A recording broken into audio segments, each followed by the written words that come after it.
Boom! Welcome inside the Hall of Fame. I'm Booker T, 6-time world champ, 2-time Hall of Famer. Got my man Brad Gilmore as always, and we on the road right now.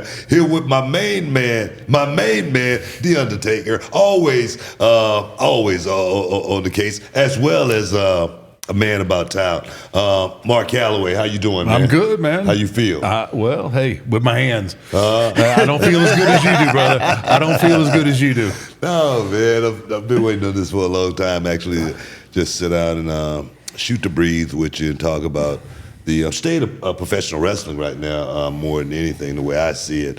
You and I, we are somewhat relics. We come from the old school. Well, relics is kind of strong. That's a strong word. That's a strong word, relic. Hey, man, we've been around. We've seen it all.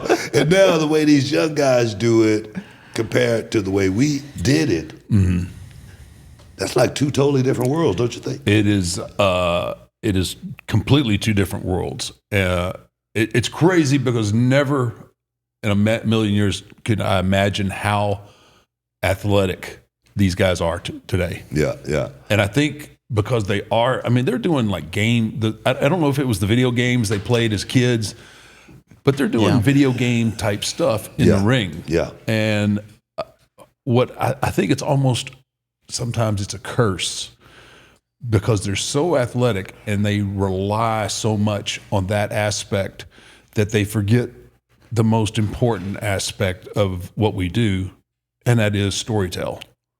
And I think, I've mentioned it to, different people high up and it's like, hey, we can't put the toothpaste back in the tube. Yeah. But I think at some point we're going to have to figure out a way to get it back in there because these guys, and I'm just thinking about their health of nothing else. Yeah. Because I tell people this all the time and people look at me like I'm crazy. But in any given wrestling match, any match, at some point in that match, you're 2 inches away from something really catastrophic happening. Yes, indeed. So you want to limit those as much as possible. Yeah, and the stuff that these guys are doing to get reactions from the crowds, I mean, it just makes it exponentially more dangerous than what it has to be because after a while, people get desensitized to the crazy moves, the double backflip off the top rope onto the floor. Yeah. I've seen it done a couple of times. Now what do you have for me? Mm-hmm. So you have to continue to push the envelope to, okay, what am I going to have to do to get a reaction? Whereas, our era and, I mean, and it's hard to argue with them because look, business is great. It's their era too. It is. It's their era. Yeah. It is what it is. But I mean, as just being there through the years and knowing what it does to your body, it's just like, man, you're not going to have careers like we had. You're going to burn out. You're going to get hurt. Yeah, and it's Well, you always say too, Book. It's like not so much the moves; it's what you do in between the moves that really count. Yeah. And like we were at the pay-per-view watching Bad Blood. The main event was that Cody and Roman versus the Bloodline. First 5 minutes of the match, all they've done is a headlock. And the crowd's on their feet. Yep. They're pointing to the corner for the tag. Tag comes in, huge pop. They're not doing anything, but that's the essence of it, right? But they're hooked. They're hooked, and that's the key to what you want to do. It's hard to go and do some kind of crazy double backwards moonsault onto the floor. That should be something you should be laid out for a while, right? Yeah. And you would much prefer to do, for instance, like a spinneroonie or a sit-up and get that same pop as opposed to doing the triple back. No trauma on the body, right? Yeah. I think that, it starts from, like I say, you got to know how to make it in the locker room before you make it in the ring. Everything is so important as far as, really going out there and performing at the highest level. But we got a chance to learn that. But we got a chance to learn it from a lot of great veterans that came before us. A lot of these guys today, they're pretty much going out there and pretty much figuring this thing out on their own, as well as they think they know it just as much as we do or anybody else. Making a statement like we're making right now from a constructive criticism standpoint, on social media, we could get so much pushback as far as what are you guys talking about? Yeah. You know, you guys. Well, you will get pushed. Oh, you're gonna get. Yeah, you're old. You know. You're old. You're bitter. Yeah, nothing to be bitter about. I've done What do everything you think? there is to. What do you think about that? Because I always said, you know, can you imagine, you know, one of the young tennis players saying, Roger Federer, who the hell? Who is he beat? Who do you ever beat? Right? Who do you ever beat? I mean, can you imagine that? You know what I mean? Well, and if y'all are offering your opinion, it's not because you have to. It's because you're saying something to hopefully better the business.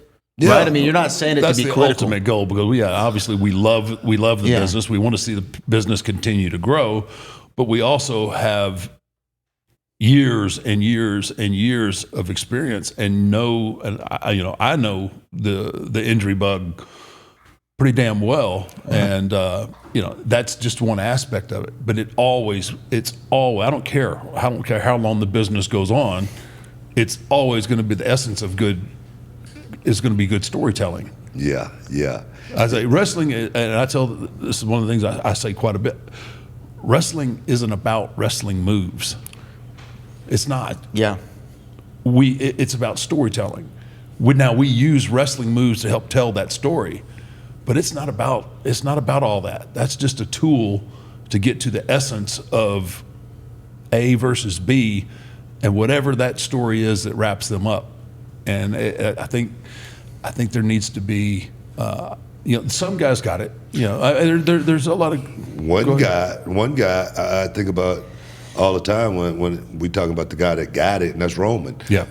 Roman Reigns is one of the best, wrestlers that we've seen in the past couple of decades. I mean, he really is, as far as storytelling goes. And I say that because the bar has always been not how good you look, but how good you can make somebody else look. Mm-hmm. And when I watch Roman, no matter who he's in the ring with, that person looked better than they've ever looked with anybody else. And I use him, and I use even like I said. People say, asking, who do I think the best wrestler in the world right now is? I said Gunther, And the reason I said Gunther is because he's the most believable guy right now. Mm-hmm. He's a guy that, you're going to see him, in the airport, and he's going to pass that airport test. You're going to see him. You may not even know who he is, but you're going to wonder, who's that guy? Yeah. So for me. And you're going to think twice to go up to him and ask for an autograph. Exactly. He carries himself in that manner. Right, Yeah, exactly. That's part of the whole package. Yeah. Who do you see perhaps maybe one of those guys who are cut from that same cloth? Yeah, well, Gunther's my guy. Yeah. I talk about him on my show all the time. He's a throwback. He doesn't do anything crazy. Not at all. He doesn't do anything crazy. He chops the shit out of you. Oh yes. Yeah. I thought about taking one of those chops. I thought about in the Rumble, right? I thought about it in I the hope Rumble. that thought faded I thought away. About it. I thought about it for I a thought it second. faded I did, away. but just get me up out of here. Yeah, no, we don't. Just go ahead and dump me. Yeah. But I always he doesn't do anything crazy. What he does is believable. Everything he does is believable, and he'll shine you up like when it's like a good heel should. Very, very easy. Yeah, easy blueprint. It's an easy blueprint without doing anything that's really stupid and then makes the risk that much more. Now, obviously, you're right. There's going to be a lot of pushback. Well, it's a different era, and these guys are willing to do that. Well, I'm telling you, I pushed the envelope in certain times, but I made the things that I did that were dangerous. I always put them in a place where they meant something. There was a call for me to do something desperate, like the dive over the top. The dive over the top is what I was just thinking. I was just going to say that too, because you're going to get pushback and go, well, you did the dive. Yeah, I did the dive, but I was very judicious with the dive. I didn't do it every week on TV. I did it when I was like, okay, I'm in trouble in this match. I got an opening. I got to pull something out to turn the tide. Yeah. Or I used it in a manner to turn the tide of the match against me. Right. But it meant something. Yeah. It's just it's not just a high spot like, oh, look, Undertaker could dive over the top rope. Right. No, Undertaker's willing to do that to win this match. That's how much it important means. Yeah. So that's the difference. I'm not diving off of anything. I don't blame. Well, I don't blame you, brother. I don't blame you. It's. Do you think it has anything to do with? And again, I don't think we want it to come off like we're harping on the new guys, because obviously, like you said, business is great and there's a lot of great matches. Do you think anything of it has to do with the fact that the matches are much more? And this isn't just a WWE thing. This is an industry-wide thing. Matches are much more rehearsed and planned out, where maybe they're not feeling those moments of that. Hey, we didn't plan this spot, but I'm feeling this spot. Yeah. We need to do the dive here, or what have you. Yeah, no, I think that's a big part of it. If you script it out to move or whatever it is you're going to do, you are going to lose feel, and you're not going to have the ability to adapt. There are certain things that happen just that you don't expect, that you don't see when you're thinking about whatever it is the story you want to tell. Something will happen, and if you don't pick up on it and seize that moment, it's an opportunity lost a lot of time. But if you're going by the script, like, okay, I'm going to do this, I'm going to do this, I'm going to do this, I'm going to do this. Oh, man. And the thing is, if this messes up, then you want to go to this, but you can't anymore. It's like a deer in the headlights. Yeah, it can be. Yeah, I mean, but it is. I mean, it is what it is. It is the evolution. But I think that's where guys like, myself and Book and the Shawn Michaels and all those guys, it's up to us and we have those opportunities to, like, hey, pump the brakes just a little bit. Yeah. Maybe you can take a little bit of this out and make that leg, work a leg. I loved, and people don't think it'd work now, but when I worked with somebody that was smaller than me, I love when they worked on my leg, because it made absolute perfect sense. Yeah. How are you going to get a monster off of his feet? Yeah. You're going to chop it down. Mm-hmm. And I love selling that way. So I don't know, man. I like I said, it's hard to argue. They're making more money. They have more opportunities, and business is great. But I just worry about. I think the overall essence of what we do is storytell. Yeah. You know what? Over these years, all of the years that I've done, professional wrestling, it's always been about, like, the camaraderie, the boys hanging out, having fun, telling stories. I don't miss a whole lot as far as the wrestling goes. The parts I missed about the wrestling is the feeling of being in a moment to where you got the crowd, and you could just sit there in the middle of the ring and savor that moment, because you just know you got them. Hanging out in the back, you're at the hotel hanging out. What do you miss the most, man? Yeah, what do you miss the most?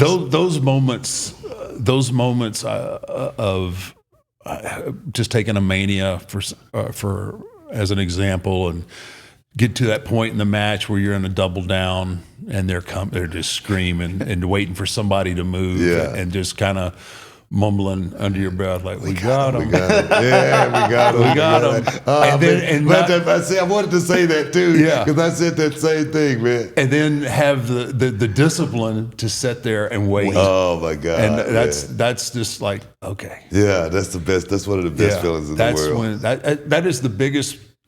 Not a payoff. There's no bigger gratification. Than when you're sitting there in the ring doing absolutely zero, and they are losing their minds. Yes, that's when you know you got your that's own. That's what it's about. That's what the business is. Yeah, it is. Like you say, Book, it's the art of doing nothing. Yes. That's what I talk about all the time. The art of doing nothing. The art of doing nothing, man. Yeah. Those are the things I miss. I think about the wrestling side of it, and then, like I say, just the trips. Even though the bus rides were, like, it wasn't the greatest, but it was the best thing in the world at the same time. Oh yeah, I mean, everybody's in the same struggle. Like there's nobody, and there's not really on the bus. There's not a hierarchy. JBL, freaking loud, and obnoxious. With everybody, Yeah, but then the bar, in the bar, I missed. That's one of my favorite things. Is sitting there, especially after you've killed it, some town sold out, and you've had, especially I don't know why overseas or in Europe or wherever, like those moments in the bars were so fun. Yes, indeed. Just you went out there, you worked your ass off, you paid it off, and now you're sitting there with your buddies, and you relive a little bit of it, and you can say you're telling stories, you're telling lies, and it's just I miss the camaraderie of the boys. That was such a that time rewarding goes fast, man. The time goes by so freaking fast, and people always told me, man, the time's gonna go by fast, but you never really think about it until you get to that point. But I tell you, man, what a time it was for the business. Business was booming at that point in time, but then I look at it now. Yeah, it's crazy now, man. I look at it now, and the trips that these guys are taking, and the experiences that they're having is such an amazing time. I say, man, we had the best time in the business. I don't think that way now, man. These guys right now, man, it's a hell of a time to be in the business right now. Yeah, I think that the athletes are treated in a way. I think the athletes themselves now are almost on the same level as the guys in the NFL, the NBA. Yeah. They're looked at, and other genres of entertainment. I think WWE superstars are looked at in that same that same light. Yeah, most recognizable. I think we've always probably been the most recognizable athletes and entertainers because we have so much TV time. Mm-hmm. But now, just in general, they're treated the way. I mean, a lot of times, when we came up, we were like circus sideshow kind of thing for a lot of times. Yes, we were. You're part of that wrestling thing. Mm-hmm. Now it's like, you're in the Can I get a WWE. photo? Can I get an autograph? And it's crazy the people that are fans. Yeah. And you're just like, oh crap, that's you never think of it. Like backstage at any given night, who's going to show up, and they're just like wanting to tell you their wrestling stories and their interact. It's just like, dang, we do, we have impact on people's lives, and I think that's one of the greatest things where they're at now, is they're treated on the same level as other genres. Well, I remember coming up, like when I was a fan growing up, like you almost didn't say you were a fan to other people, right? Like it was like a. Like, it's like a cult kind of thing. You watched last night? Me too. Yeah. But now it's Watch what? Yeah. But now it's like like you said, it's respected at a different level than what it once was. And I'm sure you both feel that. Well, but let's just back up a second. I think that just happened here over the last like year and a half, 2 years, where it's come back to a point to where you want to be, a part of professional wrestling. You don't mind saying you're a part of professional wrestling. I think the new direction. What do you think about the new direction in WWE? I tell you what, I'm. Because you've been there. You were there for the old genre. You were there for the old playbook that ran for 30 years. Now it's a totally different thing, and what do you think about it? It's crazy. It's crazy to me how calm everything is backstage now. Paul's demeanor is so chill. He seems to every time I see him, he's got time to sit down and explain something to you. And it's just not that helter-skelter fire drill kind of thing, which I thrived in. I was part of it. You had to be able to. I just remember working on a promo all day long, and then 10 minutes before you go out, it's completely changed, and you have to come up like. And you got to go out and do it, right? And you got to go do it, and you got to do it live. Yeah. It's almost too calm for me. Yeah. And I know it's got to be better. It's got to be better for the athletes and the performers to get there and, okay, this is what we're going to do, and that's pretty much what's going to happen. That helter-skelter fire drill thing that happened every Monday night, you just expected it. Right. But it's got to be, especially for so much as young talent that there is, it's got to help them develop a little quicker because they don't have that staring down the barrel of a gun kind of mentality. Somebody screaming at me, and I don't know if I'm that good already.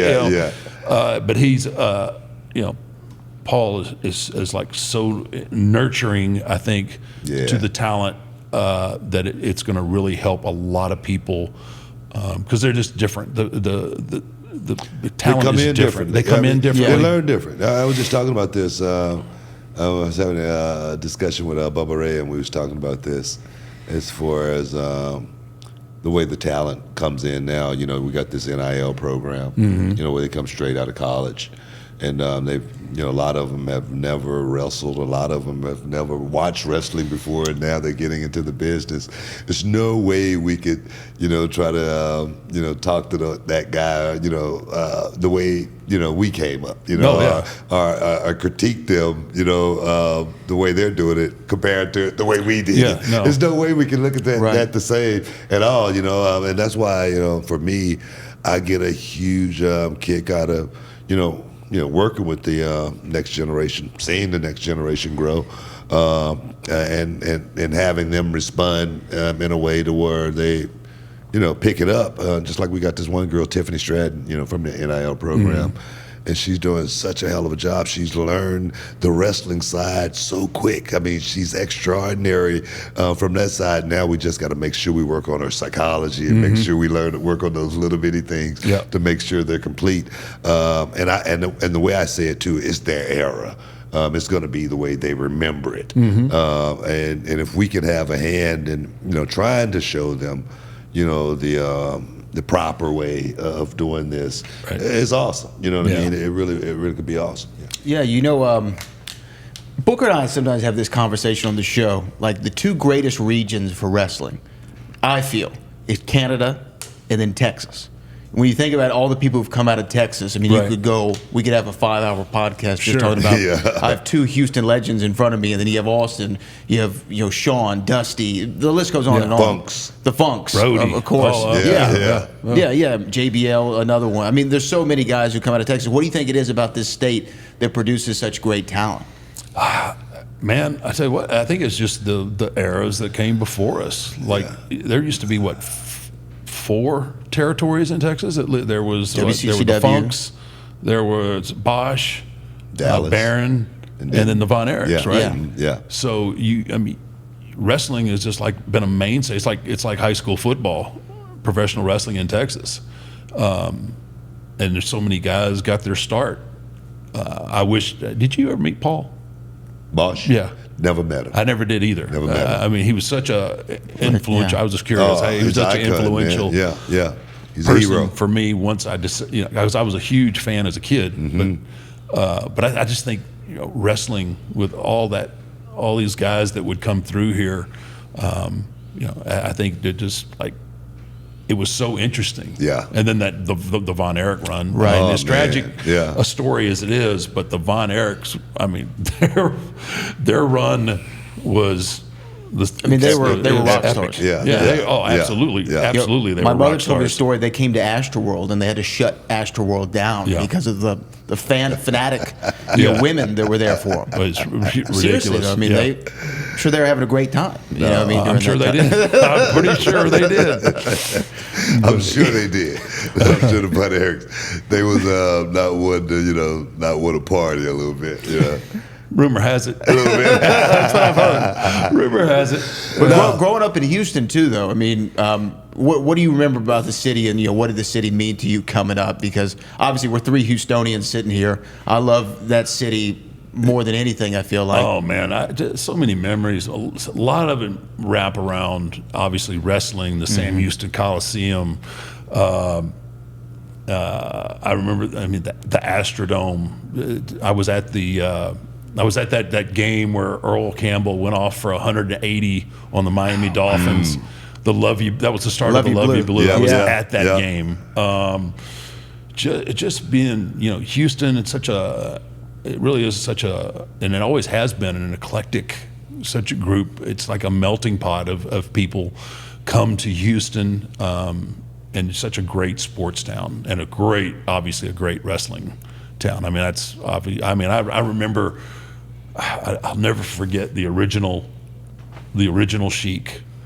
I remember he was, you know, when he'd come to Houston, man. It was like we didn't have a lot of money, but man, I would beg. I would beg. I wanted to see Jose Lothario or Big Joe LeDuc beat the Sheik, right? And that was just like I always. And Oh, me and man. a buddy across the street. My mom, they got enough money, and so my mom was going to take me and my buddy across the street, and she said, "Oh, I got tickets on the aisle," and me and my buddy are like, "Oh man, when the Sheik comes down, man, we're going to get in his face, and we're going to yell at him, and all this stuff, right?" And so here he comes, and he's got his stuff on, and we're getting ready, and man, out of nowhere, like he made a mad dash towards us. We about took out a whole row. We about took out a whole row running from the Sheik. But I still, all these years later, and all the things that I've done, He's gonna get him. oh yeah, we were gonna give him grief. Yeah, we were gonna call him names and everything. He made a dash at us, and man, we were nothing but assholes and elbows trying to get out of the my way. God, We were man. knocking people over. But those memories, are just like they were yesterday. Oh my God, man, that's so freaking crazy, man. And meeting Andre, and meeting, you remember how Paul Bosch used to have the interview segments Yeah, up yeah, on the stage? yeah. I got close enough once when Andre was there and got to shake Andre's hand. Oh my gosh. Amazing moment, huh? Oh my God. Wow. Oh my God. And the two eventually end up being in the same dressing room with him. Oh wow, man. It was what I'm talking about, a full circle Yeah, moment. yeah. But I remember like I went back to my mom, and I was like, Yeah, right. you couldn't see my hand. Like his hand ate my and his hand. fingers were so big. Oh, it's right? like honey baked hams. I mean, they were huge, man. I got a chance to shake his hand once, and man, I swear, man, it was a moment. But his hand was so big. Was that like the biggest? Oh, I'm sorry. Oh Booker. yeah, no, go ahead. I was gonna say, was that like the biggest full circle moment for you? Because Booker talks about one day you were at WCW and you saw on the run sheet it said Booker T versus Ric Flair. Yeah, yeah. And you were like, wow, I can't believe this is Oh, happening. that's pretty- yeah. Was it being in the locker room with Andre, or was there another moment that comes to your mind? That was kind of a moment that really stands out, because I remember how excited I was as a kid. Yeah. Like, people don't really understand how big Andre, not physically. I'm talking Right. about Andre was the first guy. He traveled all over the world. I mean, he was the face. I mean, he was the guy that was on the Tonight Show, and he was the face of wrestling before Hogan and any of those guys. And so when Andre would come, he would do maybe 2 weeks. I guess he would do the loop, and then he would go off to wherever else he was going, and to get the chance to meet him, and as a 10 or 11 tops, and to be able to sit there. He was a real giant too. Oh yeah, he was That's the legit. He was thing, yeah, legit. he was a legitimate giant. Yeah, he was legit big. It was something that you could not forget. You know what I mean? Meeting Andre the Giant is like a moment, frozen in time. Oh man! But I tell you, man, you've been in the business a long time. You freaking pretty much did everything. And the thing is, I never saw the Undertaker outside of being the Undertaker. No, to a fault, man. I knew I had been given a gift with that character, and I knew that I wanted to make it different. And back then, obviously, we didn't have to worry about cell phones and all of that stuff, but it was still like the character was so. I wanted it to be as realistic as possible, but the character itself was so over the top. But I wanted people, even if they didn't I didn't know if I wanted them to feel like I was a corpse or I was dead. I wanted people to understand that I was different. Mm-hmm. So I just made that commitment early on, like, you're going to live this thing. So all my clothes, like my street clothes, although they were different than my ring clothes. I mean, I always wore black jeans. I wore black boots. I wore black T-shirts. I had a coat made for winter that was just, Yeah. and people would see me in the airports, because that's obviously we travel every day, and people would see me, and you could just see it on their face, like, no, this dude's really this dude's something wrong with him, right? And if they didn't know, if they weren't a wrestling fan, it was still like, who is this guy? Who is this guy? The airport test. That's what I'm talking about. The airport test. Yeah. Like, who is this guy? Or people would not come up to me. I'll never forget. It was my first time in Madison Square Garden, and back then we had to come out that back door and cross the street, right through the fans, right through the fans, right through the parking garage, right through the fans. So the Nasty Boys were there, and they came out. They were a little bit ahead of me, and the fans are wearing them out. I mean, just wearing them out, and of course they're being, they're being Jerry and Ryan, and I walk out, and I'm stoic, and I kid you not, they just split. They just split and let me walk through, and no one said anything to me. This is early. This is early on, 90, 91. Yeah. And I walked right through them. As the Nasties were just getting hammered and pelted, they let me through. It's New York. Yeah. Oh right? man, it's rowdy, man. It's rowdy walking through those fans. I've gotten ripped. Yeah. Many times. It's tough. That's a tough. That's a tough crowd, walk. man. It's That's the a tough toughest walk. crowd you're ever gonna work in front of. Yeah. They will. Yeah. If you're on in the Garden, there's no greater feeling. I mean, there's nothing better than tearing it down in the Garden, and then having to make that walk though. Paul and I, because that didn't last long, because I turned babyface pretty early on in my run. So it was like, got to the point when by the time we turned babyfaces, it was like, okay, I'd lost a little bit of that. Like I was still I always worked the character, but now I'm a somewhat more approachable because I saved Miss Elizabeth, right? So Paul and I have, I don't know how it came about, but we would go park like 6 or 7 blocks over. There was another Ramada, and we would go park over there. And then the ambulance that would be at the Garden would come over there and pick us up. And we would go in the ambulance. They'd never see me come in. And then at the end of the night, we'd get back in the ambulance, and then they would drive us back over to our car. It worked great for years. Yeah. It was Good, awesome, right? Yeah. Because it's hard to get in and out and then get into the tunnel and all that. That's a really good idea. Well, it was in the middle of winter. In the middle of winter, the ambulance pulls up to the car park. Doors open up.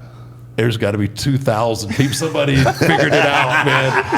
There's 2,000 people there, and we have to wait, right? Because you have to give your ticket to somebody to go bring your car, and we're just standing behind this little glass partition in a freezing cold, waiting on our car to get pulled up, and it was just like, oh my gosh, the gig is up. Hey, somebody got smartened up. Somebody, I don't know who stooged us off. Somebody did. One of the boys. When you made that turn though to Baby, just curious from a psychology standpoint, like was it difficult to make the transition as, okay, here I am, the Undertaker, this undead zombie, killing everybody, no selling. Now I'm a baby. I got to figure out how to be vulnerable. I got to figure out how to, work this in a different way. Was it difficult? At first, I continued to work the same way. I was just a killer, and then I had to kind of slowly start expanding the repertoire and figure out ways to make myself more vulnerable. And a lot of times, like talking about working the legs, it just made sense. And I got to work with Brett a lot, and Brett was really straightforward, and he was a no nonsense kind of wrestler. Oh yeah, right. Oh yeah, which is what I needed, because it's what helped me expand what I could do. Because I'll never forget one. I was working. It was when Randy Savage and Flair, they were wrestling on TV for the belt, and in the middle of the match, Vince didn't like the way the match was going, so he stops the match right in the middle and brought both of them back and sent the dark match, who was Razor and I, and he sent the dark match to the ring, and he said, y'all just go until I tell you to go. So poor Scott, man, he is just wearing me out. He's hammering me and whack and boom. Finally, he's so blown up because I ain't selling shit. He goes, Tank, can I please put you in a rear chin lock? I'm like, all right, man, all right. So so he kicked me in the knee, and I think he gave me a big snapmare or something. And he was like, he was gassed. It was shortly thereafter that we finally got the cue that we could go home. Man, but he was heaving. He was breathing so hard. Oh man, those were stressful days back then too, gosh. right? Yeah, just it was, get him out of the ring, get somebody else in there. Go to that, tell you to go. Man. That's just crazy. It was nuts. Man. Oh man, all those years, doing it. Now you've taken the mask off. Mm-hmm. Now you're out. You're doing your one man shows. How difficult was that transition? Man, it was tough. It was really, really difficult to. And it started at the Hall of Fame, because that was the first time that the general audience got to see me. The Undertaker was gone. And the person, and I had there. to throw it all. I mean, I couldn't halfway do it, and I really struggled putting that together, because how much do I want to give here? Yeah. And then I was just like, dude, this is the next page. This is the next chapter. You gotta give it. You got to give it up. And but it was difficult, because I was always. It's funny, like as Undertaker, I could go out in front of 100,000 people and not bat an eye. Now you yourself. But as Mark Calloway, I'd have a hard time delivering a speech to 10 people. I couldn't do it. I just couldn't. I couldn't speak publicly, because I always had the protection of the character. Right. Yeah. So that was it was difficult, and it took me a while. Like when I started doing podcasts and interviews and things like that, because I would find myself like.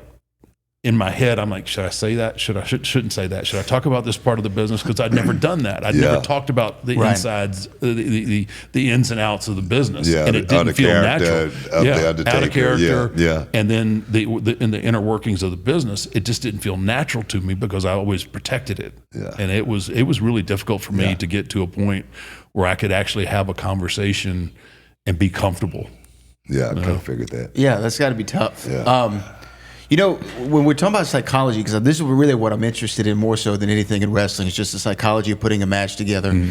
There's so many quote unquote like gimmick matches that were made around the Undertaker character. Right. The casket match, Buried Alive, Hell in a Cell, body bags, Last Ride, concrete coffins, and there's so many different matches. I was part of one of those. Yeah, you were in a couple of those. Like putting that match together from a psychology thing again. Like, is that like an extra layer of like, we really got to think about this, or is it so much I'm in the character, I know how I can work this? I knew. I mean, I was comfortable with all those kind of matches. It's trying to get who you're working with to buy into it, and if that person buys into, say, if it's a casket match, if they are openly terrified, which a lot of people are, of caskets and anything revolving around death, if they sell it, it's going to be easy. But if they don't put it over, like if they just walk by and look, there's a casket, you have to. It depended on who the opponent was. They have to be worried about their imminent demise that could happen, and if they sell it like that, it's pretty easy. But a lot of times, a lot of people they didn't want to look weak, or they didn't want to sell, or they didn't want to sell an inanimate object. Right. Like, no, it's gonna make this a lot easier. The more terrified you are of this, like Yoko was awesome with it. Yoko was terrified. Kamala was terrified of the caskets, and it made it easy, because those are huge men, and to see them finally selling it, it's their kryptonite. It's a real feeling too. It is a real feeling. Yeah. And people, there's a lot of people that have experiences that they don't want any part of it, and then it hits home. And when they see somebody else, it's like, yeah, that's what you get for messing with him. He's gonna put your ass in that box.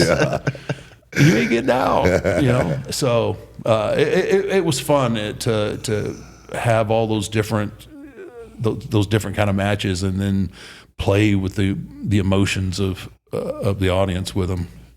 Yeah, because you didn't like doing any of those. Nah, you know what? I hated those kind of matches. But I do remember the one time I had to work with Taker, and I had the voodoo, Mama Shango working with me to come up with the potion and the spell. It's like a little bag of dirt. Yeah, and I remember we was out and what's crazy about WWE, man, they go all the way out. They don't mess around when it's time to do a shoot. Yeah, and I don't know, it was 12 o'clock or 11 o'clock at night. We're outside with burying Taker alive, supposedly, and the hand come up out of the dirt. And it was like late and that was cold. And I was like, man, what the what's going on here, I've been on some shoots, like in the early days. In the early, like the one that really stands out is when I built Kamala's coffin. We did weeks of vignettes of me. Yeah. It was free. All those are done in winter in Connecticut. Oh.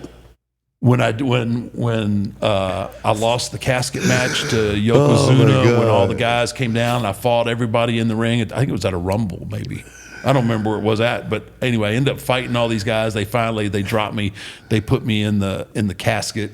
And then that's where my spirit ascends out of the casket and out of the building. Oh, yeah. Well, the next day, we're in a cemetery. We're shooting the vignettes for the return, and there's flesh freezing winds, and I'm in my wrestling gear. Right, there was no other gear than wrestling gear back then, and there was no budget for a trailer or anything. I remember sitting in Bruce Pritchard's car, heat on between takes, trying to warm up because I got nylon wrestling thing and I'm freezing to death. And they're like, "All right, you ready? Okay, you're going to walk from the back, and there's 2 feet of snow on the ground, and I'm having to walk, through the snow, and it's just like." And it's 1, 2 o'clock in the morning when you wrap. Yeah. And it's like, and then somebody has this, okay, your flight's at 7. I'm like, it's out of Newark, and I'm in Connecticut. I was like, oh my gosh. But man, I swear, it's come a long way, but the resources have always really been put in vignettes. And again, there's a lot of times where I wished, I've had matches where I wish they could just play the vignettes and not have to go out and have the match because it wasn't going to live up to those expectations. Vignettes, man, was great. But like I said, being out there and doing those shoots, man, sometimes it could be brutal. A lot of times I had Stephanie I was working with.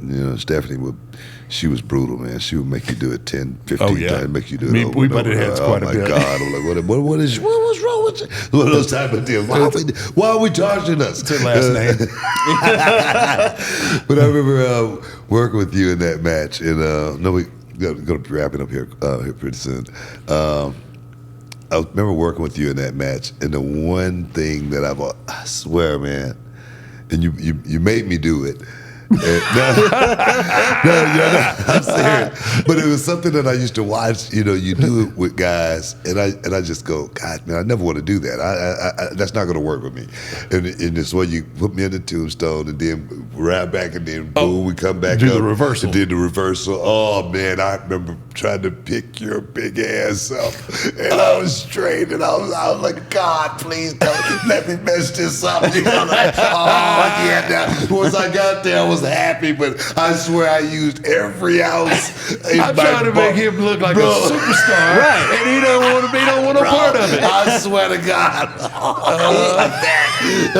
I got it, but I swear that was the one moment I thought the fans was going to be going, "You messed it up." Yeah. I swear, man. But no, what a time, man. I have messed that up. Well, yeah, but that worked that night. It worked. Right? It worked. Yeah, but I swear I had to pull every ounce of me. I ripped something.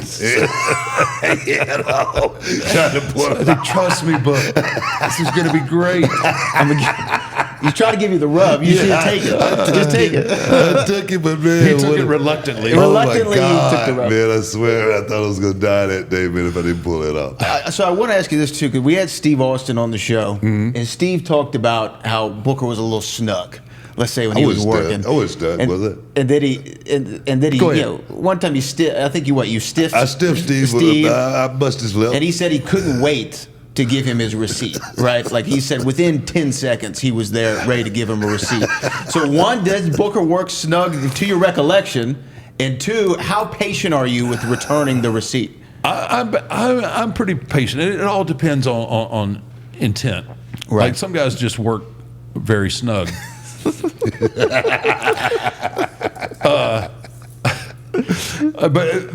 I remember this.